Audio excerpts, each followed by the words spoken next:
వెండితెరపై సరికొత్త action thriller గా వచ్చిన గజని అప్పట్లో ఏ రేంజ్ వసూళ్లను కొల్లగొట్టిందో తెలిసిందే. ఏఆర్ మురుగదాస్ దర్శకత్వంలో సూర్య, అసిన్, నయనతార హీరోయిన్స్ గా నటించిన ఈ యాక్షన్ థ్రిల్లర్ 2005లో తెలుగులోనూ బ్లాక్ బస్టర్ హిట్ అవ్వడమే కాకుండా సూర్యకు స్టార్డమ్ తెచ్చిపెట్టింది. ఇదే చిత్రాన్ని అదే పేరుతో 2008లో హిందీలో రీమేక్ చేస్తే అక్కడ సెన్సేషన్ క్రియేట్ చేసింది.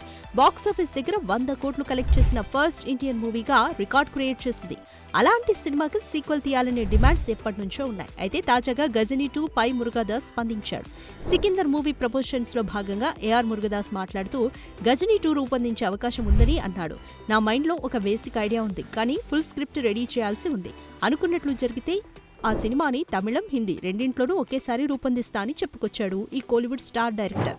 గజనీలో జ్ఞాపక శక్తి కోల్పోయే ధనవంతుడి హీరో పాత్ర చాలా ఇంట్రెస్టింగ్ గా ఉంటుంది. కాబట్టి మనం దాంతో ఇంకా ఎన్ని పార్ట్స్ అయినా క్రియేట్ చేయొచ్చని, సినిమా విడుదలై 16 ఏళ్లు గడిచినా ఇప్పటికే అందరూ దాని గురించి మాట్లాడుతున్నారు అంటే ఒక రచయితగా, దర్శకుడిగా నేను దాన్ని బాగా తీశానని భావిస్తున్నాను అని తెలిపాడు డైరెక్టర్ మురుగదాస్.